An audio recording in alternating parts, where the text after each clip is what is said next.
नमस्कार दोस्तों, आप सभी मित्रों का हमारी चैनल में हार्दिक स्वागत है। मित्रों, मैं अस्पताल के मीटिंग एरिया में अपने पति के साथ बैठी थी और बेहद ही परेशान थी। मेरा पति मुझे घूर घूर के देख रहा था। मैंने उस पर एक नज़र डालकर फौरन से हटा ली। मुझे वहाँ पर बहुत ही बेचैनी सी महसूस हो रही थी। सबसे मैंने यही सुना था कि इस अस्पताल में एक मेल डॉक्टर इलाज करता है। मैं कैसे किसी मर्द से इलाज करवा सकती थी। मैं उस उलझन में शिकार थी कि ना जाने वह मुझसे कैसे कैसे सवाल करेगा और क्या कहेगा, और मैं उससे कैसे जवाब दे पाऊंगी। मैंने अपने पति से कहा भी था कि वह मेरा इलाज किसी लेडी डॉक्टर से करवा दे, लेकिन वह कहने लगा कि मैंने सुना है इस डॉक्टर के हाथ में जादू है। उसने आज तक जितनी भी औरतों का इलाज किया है, एक बार भी उसे नाकामी नहीं हुई है। लेकिन मैं तो बहुत परेशान थी। मैं अपनी इसी उलझन में उलझी हुई थी कि तभी नर्स वेटिंग रूम में आई और कहने लगी, मिसेस पंकज कौन है? मेरा पति कहने लगा कि यह मेरी बीवी है। मैंने पंकज का हाथ पकड़ लिया, वह भी मेरे साथ खड़ा हो गया। लेकिन नर्स ने कहा कि डॉक्टर सिर्फ पेशेंट को ही चेक करता है, पेशेंट के साथ किसी को भी अंदर जाने की इजाज़त नहीं है। यह सुनकर तो मैं और भी ज़्यादा नर्वस होने लगी थी। मैं चाहती थी कि पंकज मेरे साथ डॉक्टर के पास जाए। पंकज ने मुझसे अपना हाथ छुड़वाया और मुझे समझाने लगा कि जाओ, डॉक्टर की हर बात को ध्यान से सुनना और उसे सही सही जवाब देना, घबराने की कोई ज़रूरत नहीं है। लेकिन मैं बहुत परेशान थी। जो बात मैं एक लेडी डॉक्टर से कर सकती थी, किसी भी मेल से नहीं कर सकती थी। मुझे तो यह समझ नहीं आता था कि आखिर डॉक्टर के तौर पर किसी मेल का औरतों का इलाज करना कहाँ तक सही है। हालांकि बड़े शहरों में यह बातें गलत नहीं समझी जाती थीं, लेकिन मैं गाँव से थी। अब शादी के बाद पंकज के साथ शहर रहने लगी थी, लेकिन मेरा ताल्लुक गांव से ही था, इसलिए बेहद झिझक रही थी। मैं उस नर्स के साथ डॉक्टर के रूम तक पहुंची। नर्स मुझे डॉक्टर के रूम के अंदर ले गए। सामने डॉक्टर को देखकर मैं कुछ हैरान सी हुई थी। उसके बारे में मेरे पति ने कहा था कि वह एक बहुत ही बुजुर्ग डॉक्टर है। आज तक उसके हाथ से कोई भी केस खराब नहीं हुआ। मेरे ख्याल से तो डॉक्टर को काफ़ी उम्र दराज होना चाहिए था, लेकिन वह तो नौजवान डॉक्टर था, यही कोई पंकज की उम्र का ही था। मुझे देखकर उसने मुझे सामने कुर्सी पर बैठने का इशारा किया। जैसे ही नर्स कमरे से बाहर जाने लगी तो डॉक्टर कहने लगा कि दरवाज़ा अच्छे से लॉक कर देना। यह सुनकर मेरा दिल और बेचैन हो गया था। नर्स ने मुस्कुराकर दरवाज़ा लॉक कर दिया और वह कमरे से बाहर चली गई। पहले तो उस डॉक्टर ने मुझे सिर से तक बड़े गौर से देखा। फिर जो सवाल उसने मुझसे किया, मैं तो यह सुनकर शम से पानी पानी होने लगी थी। डॉक्टर कहने लगा, शादी को कितने साल हो गए हैं? मैंने कहा 4। फिर पूछने लगा, पति से ताल्लुक़ बनाते वक्त खुशी होती है या नहीं? मुझे समझ नहीं आ रहा था कि मैं उस सवाल का क्या जवाब दूं। सर, कर्म की वजह से मेरी नज़रें झुक गई थीं। डॉक्टर ने अल्लाह सवाल किया, प्रेग्नेंट होने के लिए कब से दवाइयाँ का इस्तेमाल कर रही हो? मैंने कहा, पिछले 2 साल से। तो डॉक्टर ने कहा, क्या इससे पहले तुम कभी पेट से हुई थी? मैंने कहा कि शादी के 1 साल बाद ही मैं प्रेग्नेंट हो गई थी, लेकिन मैं उस बच्चे को जन्म नहीं दे पाई थी क्योंकि वह बच्चा जन्म से पहले ही मर गया था। मैंने जानबूझकर डॉक्टर से सच छुपाया था। मैं डॉक्टर को नहीं बता सकती थी कि मेरा पहला बच्चा दुनिया में आने से पहले ही कैसे मेरे पेट में ही मार दिया गया था। मेरी बात सुनकर वह कहने लगा, अच्छा ठीक है। फिर थोड़ी देर बाद बोला कि सामने बेड पर लेट जाएं, मैं आपका चेकअप करना चाहता हूँ। यह सुनकर तो मेरे होश उड़ गए थे। मैंने कहा कि मैं यूँ आपसे चेक नहीं करवा सकती। मेरी बात सुनकर कुछ देर तो वह मुझे देखता रहा और फिर मुस्कुराने लगा और कहने लगा, क्यों, क्या हुआ? आप नहीं जानते कि आप एक मेल डॉक्टर से अपना इलाज करवाने आई हैं? मुझे लगा जैसे उसके लफ्ज़ों में तंज था। मैंने कहा कि आपको यहाँ पर एक लेडी डॉक्टर को भी रखना चाहिए था। वह कहने लगा कि अब आप मुझे सिखाएंगे कि मैंने अपने मरीज़ को कैसे देखना है और कैसे नहीं, और मुझे क्या करना चाहिए और क्या नहीं। वह कहने लगा, यहाँ आने वाली हर औरत का मैं ही चेकअप करता हूँ।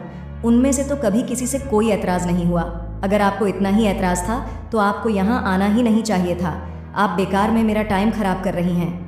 यह कहते डॉक्टर ने सामने टेबल पर रखी बेल बजाई और वह नर्स कमरे के अंदर आ गई। शायद दरवाजे की चाबी बाहर ही लगी हुई थी, जिससे उसने लॉक खोला। डॉक्टर ने नर्स से कहा कि इनके पति को अंदर बुलाएं। कुछ देर बाद ही पंकज नर्स के साथ अंदर आया। डॉक्टर ने उसे भी सामने कुर्सी पर बैठने का इशारा कर दिया। तभी डॉक्टर ने कहा, आपकी बीवी मेरे साथ बिल्कुल भी चेकअप कराने को तैयार नहीं है। ये कह रही हैं कि मुझे यहाँ पर एक लेडी डॉक्टर रखनी चाहिए थी। देखिए, अगर आपको मुझसे इलाज नहीं करवाना था तो मेरा टाइम बर्बाद करने की क्या ज़रूरत थी? यह सुनकर पंकज ने मुझे गुस्से वाली नज़रों से देखा था। डॉक्टर कहने लगा कि आप इनके साथ वापस ले जा सकते हैं। पहले आप अपनी बीवी का मन बनाएं कि उसे अपना इलाज मुझसे करवाना है या नहीं। जब दिल से राज़ी हो जाए तो फिर आप लेकर आ सकते हैं। यह सुनकर पंकज ने मुझे गुस्से से उठने का इशारा किया। मैं खामोशी से नज़रें झुकाए कमरे से बाहर निकल आई। वापसी के पूरे रास्ते ड्राइव करते हुए पंकज मुझे यही बातें सुनाता रहा कि पिछले 4 साल से मैं तुम्हारा बहुत इलाज करवा चुका हूँ, लेकिन तुम प्रेग्नेंट नहीं हो पा रही हो और हर जगह से मुझे मायूसी हुई है। उस डॉक्टर की गारंटी है कि उसके इलाज से यह गारंटी से होती है और केस कभी भी खराब नहीं होता, इसीलिए मैं तुम्हें यहाँ लेकर आया था। लेकिन तुम्हारे तो खरे शुरू हो गए हैं। आखिर चाहते क्या हो? तुम देखो, अगर तुम्हारी यही हरकतें रहीं तो मैं तुम्हें ज़्यादा दिन बर्दाश्त नहीं करूँगा। मैं तुम्हें अपनी ज़िंदगी से निकाल दूँगा। मुझे हर सूरत में अपने ख़ानदान के लिए वारिस चाहिए और तुम जानती हो कि मुझे एक बच्चे की सख्त ज़रूरत है। मुझे इसी साल अपनी खुद की औलाद चाहिए। पंकज के मुंह से यह सब बातें सुनकर मैंने तड़प कर पंकज की तरफ देखा। मैंने कहा कि पंकज, शादी के कुछ ही महीने बाद में प्रेग्नेंट हो गई थी। उस वक्त आपने मेरे साथ जुल्म क्यों किया? आपने क्यों मेरा अबॉर्शन करवाया? सारी खराबी इसी वजह से हुई है। अगर मैं बच्चे को जन्म नहीं दे पा रही थी तो इसमें आपकी गलती है, मेरी नहीं। और अब आप चाहते हैं कि मेरा इलाज एक मेल डॉक्टर करने, तो मैं तो आज गुस्से से जैसे फट पड़ी थी। मैंने पंकज से साफ कह दिया था कि मुझे ऐसे इलाज किसी भी मेल डॉक्टर से नहीं करवाना। मेरी बात सुनकर पंकज ने गाड़ी की स्पीड बहुत ज़्यादा बढ़ा दी थी। मेरा दिल पहले से ही डरा हुआ था। मैं जानती थी कि वह गुस्से में ऐसा कर रहा है, इसलिए मैं खामोश हो गई और खिड़की से बाहर देखने लगी। मुझे डर भी लग रहा था क्योंकि वह बहुत तेज़ गाड़ी चला रहा था, लेकिन अगर मैं उससे कहती कि मैं डर रही हूँ तो वह गाड़ी की स्पीड स्लो कर लेते, वह और भी ज़्यादा बढ़ा देते। वह ऐसा ही था। जज्बाती इन 4 सालों में मैं उसे अच्छी तरह से जान गई थी कि मेरा किसी भी बात पर एतराज़ उठाना पंकज को गुस्सा दिला देता है और गुस्से में वह पागल हो जाता है और फिर उसे कुछ भी नज़र नहीं आता और पंकज का गुस्सा सहने के लिए मजबूर थी। इसके अलावा मेरे पास कोई दूसरा रास्ता नहीं था। मैं एक बहुत ही गरीब ख़ानदान से थी। वैसे तो मैं अपने माँ बाप की इकलौती औलाद थी, लेकिन इकलौते बच्चे को जो लाड प्यार होता है वह मुझे नहीं मिला था। लाड प्यार भी बच्चों को तभी मिलता है जब घर में खुशहाली होती है। हमारे घर में तो मैंने हमेशा गरीबी ही देखी थी। जब मैं बहुत छोटी थी तो पापा का एक्सीडेंट हुआ था और उनकी दोनों टांगें इसी एक्सीडेंट में चली गई थीं। तब से मेरी माँ दूसरों के घरों में काम करती थी और तभी घर में चूल्हा जल पाता था। पापा के अंदर ज़िंदगी जीने की उमंग ख़त्म हो गई थी। वे चारपाई पर पड़े अंदर ही अंदर घुटते रहते थे और जब मैं 15 साल की हुई तो पापा इस दुनिया को अलविदा कह चुके थे। मेरी माँ तो पहले काम करती थी। पापा के जाने के बाद तो उन्होंने वैसे ही काम करना था क्योंकि कमाने वाला कोई नहीं था और कमाकर मुझे पाल रही थी। 5वीं कक्षा के बाद ही मैंने पढ़ाई छोड़ दी थी। मुझे पढ़ाई में कोई दिलचस्पी नहीं थी। हालांकि मेरी माँ ने एड़ी चोटी का जोर लगा दिया था कि मैं पढ़ लिख कर अपने पैरों पर खड़ी हो जाऊं, लेकिन मेरा मन पढ़ाई में बिल्कुल ही नहीं लगता था। घर अपना था, इसलिए इतनी ज़्यादा दिक्कत नहीं होती थी। मम्मी को जो भी पैसे मिलते थे जैसे तैसे करके वह मेरी फ़ीस भी भर देती थी और आगे भी मुझे पढ़ाना चाहती थी। वह मुझे समझाती कि पढ़ाई के बिना ज़िंदगी कुछ भी नहीं है। माँ ने कहा कि मेरी तो जैसे तैसे ज़िंदगी कट गई है, लेकिन मैं तुझे खुशहाल ज़िंदगी देना चाहती हूँ। पढ़ लिख जाओगी तो अपने पैरों पर खड़ी हो जाओगी और किसी की मोहताज नहीं रहोगी। लेकिन मैंने कभी भी पढ़ाई में दिल नहीं लगाया। माँ के काम पर जाने के बाद मैं अपने सहेलियों के साथ घूमने फिरने निकल जाया करती। अब माँ ने मुझे पढ़ाई के लिए परेशान करना भी बंद कर दिया क्योंकि वह भी समझ चुकी थी कि अब मैं पढ़ाई नहीं करूँगी। अब जिंदगी यूं ही गुजरने लगी और मैं 20 साल की हो चुकी थी। मम्मी की एक सहेली थी जो शादी के बाद शहर में रहने लगी थी। मम्मी की सहेली का मायका हमारे गांव में ही था। एक बार जब वह अपने मायके आई तो मुझसे भी मिलने आई और अपने इकलौते बेटे पंकज के लिए मुझे पसंद कर गई। हालांकि मेरी माँ ने मुझसे कह दिया था कि हमारे पास देने के लिए कुछ भी नहीं है, लेकिन मम्मी की सहेली को मैं बहुत पसंद आ गई थी और वैसे भी वह मम्मी का भी बोझ हल्का करना चाहती थी क्योंकि मम्मी अब बीमार रहने लगी थी। इसलिए अपने बेटे पंकज के साथ मेरी शादी कर दी। मेरी और पंकज की शादी को 5 महीने ही हुए थे कि मेरी माँ इस दुनिया से चली गई। मैं ख्यालों की दुनिया में एकदम से चौंक कर निकली थी क्योंकि गाड़ी घर के सामने बड़ी जोर की ब्रेक लगने पर रुकी थी। मेरा सिर सामने बोर्ड से टकराते टकराते था। मेरा उतरने से पहले ही पंकज गाड़ी से उतरा और गाड़ी का दरवाज़ा बड़े ज़ोर से बंद कर दिया और घर के दरवाजे का ताला खोलने लगा। यह देखकर मैं समझ गई थी कि आज फिर मेरी शामत है। मुझे तो इस इंसान दिमागी मरीज़ लगता था। जब से मेरी शादी हुई थी मुझे ज़िंदगी में कोई खुशी नसीब नहीं हुई थी। मुझे एक बात समझ ही नहीं आती थी कि कब कोई बात इस इंसान के मिजाज के खिलाफ हो जाएगी और यह मेरी ज़िंदगी को नर्क बनाकर रख देगा। जैसे ही मैं घर के अंदर दाखिल हुई उसने मुझे बाजू से दबोच कर पकड़ा और घसीट के अंदर से कमरे में ले गया। मुझे बेड पर लाकर गिराया और कहने लगा, बहुत ज़्यादा ज़बान चलनी है, आ गई है मुझे मेरे सामने। तुम जानती हो कि मुझे बेहद पसंद नहीं है, यह बात तुम अच्छी तरह से जानती हो, फिर भी आज माफ़ कर रहा हूँ। आगे से मेरे सामने तमीज़ के साथ पेश आना। और एक बात मेरी कान खोलकर सुन लो, मैं कल तुम्हें दोबारा उस डॉक्टर के पास लेकर जाऊँगा और तुम खामोशी से उससे चेकअप कराओगी। जिस कदर गुस्से से पंकज मुझसे कह रहा था, मैं जानती थी कि अगर मैं उसकी बात से इनकार करूँगी तो मेरे मुँह पर थप्पड़ की बारिश कर देगा। वह ऐसा ही था, ज़िद्दी जुनून गुस्से में उसे कुछ भी दिखाई नहीं देता था। इसीलिए मैंने भी अपनी ज़ुबान बंद रखी और कुछ भी नहीं कहा। अगले दिन वह मुझे उसी डॉक्टर के पास दोबारा ले गया। जब मैं उस डॉक्टर के कमरे में गई तो वह मुझे देखकर ताज़िया मुस्कुराने लगा था। फिर कहने लगा, बेड पर लेट जाओ। मैं बेड पर खामोशी से लेट गई। उसके बाद जब उसने कमरे की लाइट बंद की तो मेरे होश उठ गए थे। मैं सोचने लगी कि कौन सा चेकअप था जो लाइट बंद करके मेरे साथ करने चाह रहा था। मैंने कहा कि आपने लाइट क्यों बंद की है? वह कहने लगा, मेरे इलाज का यही तरीका है। ये एक डॉक्टर मेरे पास आ गया। उस कमरे में हल्की हल्की सी रोशनी थी, वह भी शायद खिड़की से आ रही थी। मेरा दिल बुरी तरह से घबरा रहा था और मेरे दिल की धड़कनें बहुत तेज़ थीं। अब वह मेरे बहुत करीब आ चुका था। और फिर उसके बाद जब मेरी शादी पंकज से हुई थी, वह दोनों माँ बेटे ही थे। पंकज का ना कोई भाई था और ना बहन। उसके पापा भी जिंदा नहीं थे। मेरी सास बहुत अच्छी थी, लेकिन पंकज का रवैया मेरे साथ ऐसा था कि कभी आग तो कभी पानी। उसके मिजाज से मैं परेशान होकर रह गई थी। कभी कभी तो मेरी बड़ी से बड़ी बात को भी नज़रअंदाज कर जाता और कभी कभी ज़रा सी बात पर भी लड़ने झगड़ने लगता। जब तक मेरी सांस जिंदा थी, वह पंकज से मेरी खातिर लड़ जाती थी। कहती थी, क्यों तुम इस बेचारी के पीछे पड़े रहते हो? वह तो तुम्हारे सामने ऊफ भी नहीं करती। खुद में थोड़ा बदलाव लाओ। अब तुम शादीशुदा हो, हर वक्त का गुस्सा और झगड़ा अच्छी बात नहीं होती। शादी को 1 महीना गुजरा था और 1 महीने में ही मैं पंकज से तंग आ चुकी थी। इस 1 महीने के आसरे में कई बार मैंने विनती करते करते रोते हुए पंकज को मनाया था, अगर वह किसी बात पर नाराज़ हो जाता। और जब तक मैं उसके सामने रोते हुए हाथ जोड़कर माफ़ी नहीं मांगती, मैं बिल्कुल भी नहीं मानता था। 1-2 बार वह मुझ पर हाथ भी उठा चुका था। छोटी छोटी बातों पर ही वह इतना ज़्यादा गुस्सा हो जाता था कि मेरे ऊपर हाथ उठा देता था। कभी कहता कि तुम शॉर्ट को सही तरीके से प्रेस नहीं करती हो, कभी कहता कि तुम चाय अच्छी नहीं बनाती हो। हालांकि मैं अपनी तरफ से पूरी कोशिश करती थी कि जैसे उसे पसंद है मैं वैसे ही काम करूं, लेकिन वह किसी तरह से भी राज़ी नहीं होता था। शादी के कुछ महीने बाद ही जब मैं पहली बार प्रेग्नेंट हुई तो जो हाल मेरा पंकज ने किया था, सुनने वालों की शायद रूह कांप उठे। उन दिनों जब मैं पेट से हुई तो मेरी तबीयत सुस्त थी, इसलिए मेरी सास मुझे करीबी क्लिनिक पर ले गई। डॉक्टर ने मेरे 1-2 टेस्ट कर और यह खुशखबरी सुना दी कि मैं प्रेग्नेंट हूँ। मैं भी यह खबर सुनकर बहुत खुश हो गई थी कि हो सकता है कि यह खबर जब पंकज को मालूम होगी तो वह सुधर जाएगा और मेरा ख्याल रखने लगेगा। लेकिन यह मेरी एक गलत फहमी थी। जैसे ही मेरी सास ने पंकज को यह खबर सुनाई तो एकदम ही वह घूम घूम सुमसा हो गया था और आंखें गुस्से से लाल होने लगी थी। मुझे लगता था जैसे वह अपने आप में गुस्सा बर्दाश्त कर रहा है, दिल ही दिल में गुस्से को पी रहा है। यह देखकर मैं बुरी तरह से डर गई थी। मुझे समझ नहीं आ रहा था कि उसे यह खबर सुनकर गुस्सा क्यों आ गया। यह तो खुशी की बात थी। रात को जब मैं कमरे में आई तो वह बहुत सिगरेट पी रहा था। पूरा कमरा धुआं से भरा पड़ा था। जब मैंने साइड टेबल पर देखा तो वह सिगरेट के बुझे हुए टुकड़ों से भरी पड़ी थी। मुझे कमरे में आता हुआ देखा तो कहने लगा कि हमारी शादी को अभी कुछ ही महीने हुए हैं और तुम्हें बच्चा पैदा करना है। गांव की जाहिल औरत, कुछ तो जिंदगी एंजॉय करने का तरीका सीखो। अब इस बच्चे की जिम्मेदारी में मुझे नहीं पड़ना। पंकज के मुंह से यह सब सुनकर मैं हैरान रह गई थी। मैंने कहा, पंकज, ये तो भगवान की देन है और भगवान की मर्जी से होता है, मेरे चाहने ना चाहने से नहीं हो सकता।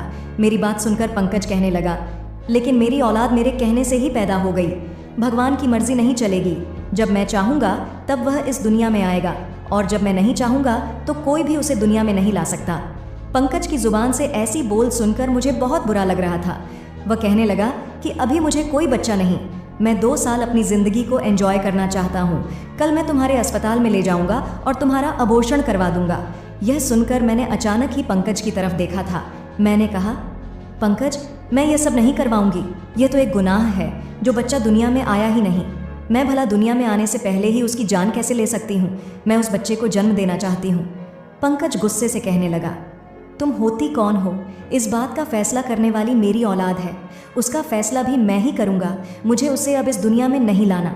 यह कहने के बाद उसने लैंप बंद किया और सो गया। पूरी रात मुझे नींद नहीं आएगी। ना जाने अब वह क्या करेगा। सुबह पंकज के उठने से पहले ही मैं उठकर कमरे से बाहर निकल गई। मैंने सारी बात अपनी सास को बता दी। पंकज कमरे से बाहर आया और मुझे अस्पताल ले जाने के लिए कहा तो मेरी सास कहने लगी कि पंकज वह कहीं नहीं जाएगी और खबरदार जो तुमने बच्चे को ख़त्म करवाने के बारे में भी सोचा, तो पंकज ने मुझे गुस्से से देखा था। मैं सहम कर सांस के पीछे छिप गई थी। वह गुस्से से मुझे घूरता हुआ बाहर चला गया। 3 दिन तक घर नहीं आया था। अब मुझे पंकज की फिक्र सताने लगी थी, क्योंकि गुस्से में वह अंधा हो जाता था और कुछ भी कर गुजरता था। मेरी सास मुझे तो कुछ भी नहीं कह रही थी, लेकिन वह भी परेशान लग रही थी। 3 दिन बाद पंकज आया तो तब भी उसकी आंखें गुस्से से लाल थीं। मैंने खाना खा रखा था तो उसने प्लेट उठाकर ज़मीन पर फेंक दी। कहने लगा, मेरी नज़रों से दूर हो जाओ, मुझे अपनी शक्ल भी मत दिखाओ। मेरी सास भी यह सब तमाशा देख रही थी और मुझसे कहने लगी कि जाओ, तुम अपने कमरे में चली जाओ। मैं अपने कमरे में चली गई और फूट फूट कर रोने लगी। मेरी सास पंकज को बड़े प्यार से समझा रही थी, लेकिन वह बिल्कुल ही खामोश था। मैं जानती थी कि उसकी खामोशी का मतलब क्या है।